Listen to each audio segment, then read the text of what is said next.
السلام عليكم ورحمة الله تعالى وبركاته، كي دايرين؟ لاباس عليكم؟ اليوم ان شاء الله غادي نشارك معكم واحد الحسوه كتجي بنينه ولذيذه، كتصلح في هذا البرد نوجدوها هكا في العشاء ديالنا. كت مقادير بسيطه ومتواجده في كل بيت.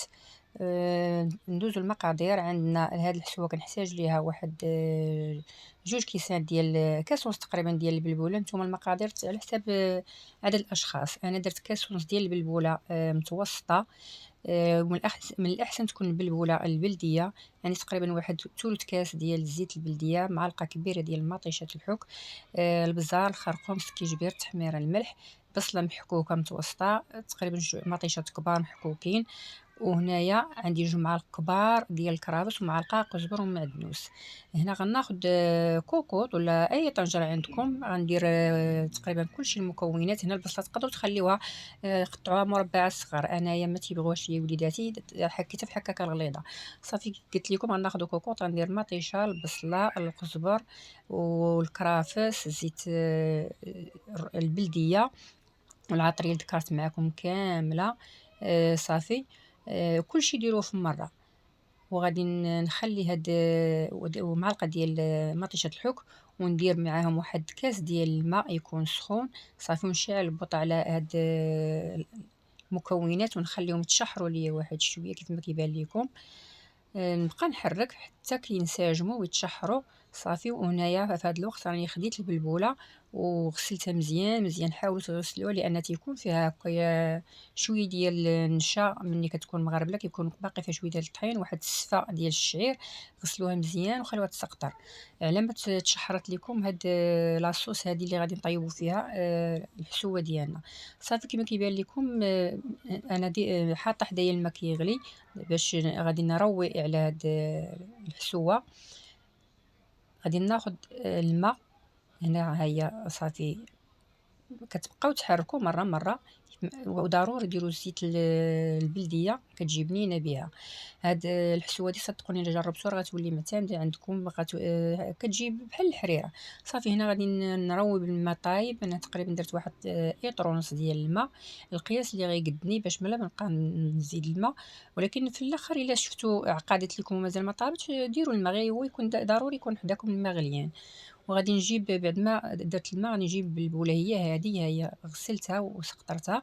وبالبوله اللي كانت كما قلت لكم بلديه كتكون مزيانه وصحيه. صافي كنزيد البلبوله وهنا غادي نحرك ما نسدش على الكوكوط ديالي. كيف ما كانت الطنجره عندكم ما تسدوهاش، خليوها من منفسه شويه ومره مره حركوا.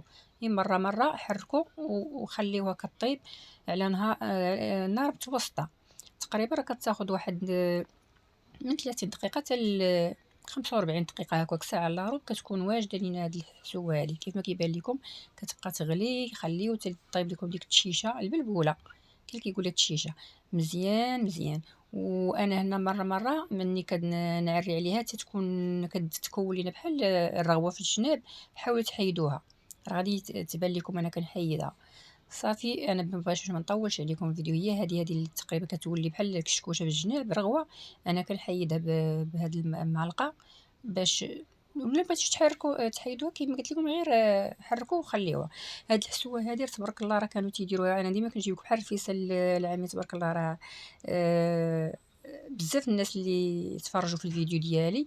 داكشي علاش بديت قلت نجيب لكم انا الوصفات اللي كانوا كيديروا والدينا وجدودنا وراه تيجيو بنانين ولذاذ بزاف بزاف. هاد الحشوه تبارك الله راه من الاكلات ديال الزمن الجميل.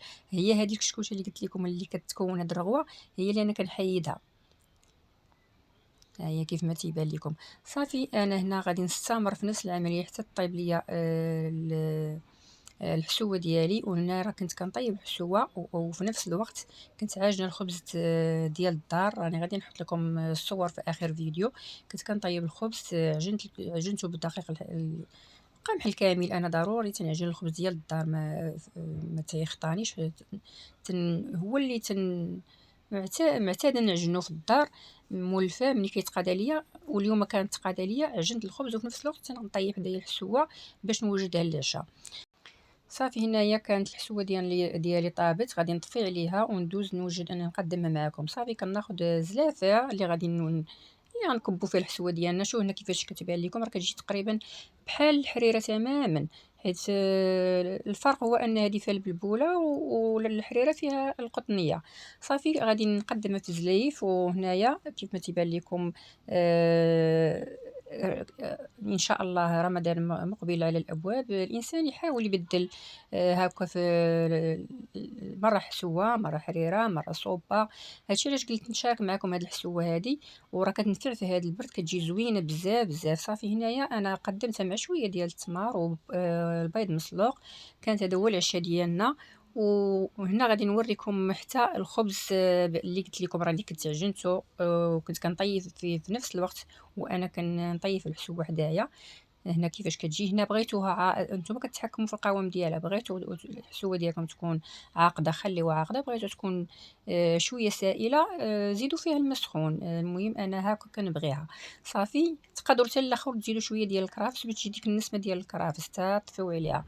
صافي هذا هو الخبز ديالي اللي قلت لكم، كيجي رائع حتى هو بالقمح الكامل بالنخالة ديالو. إلا جربتوه ولا بغيتوا الوصفة قولوها ليا نشاركوا معكم. وهنا ما بقى لي نقول لكم ما تنساونيش من واحد لايك وابوني والبارطاج لجميع الاهل والاحباب باش تعم الفائده. وما بقى لي غير نقول لكم السلام عليكم الى وصفه جديده وفيديو جديد ان شاء الله. السلام عليكم.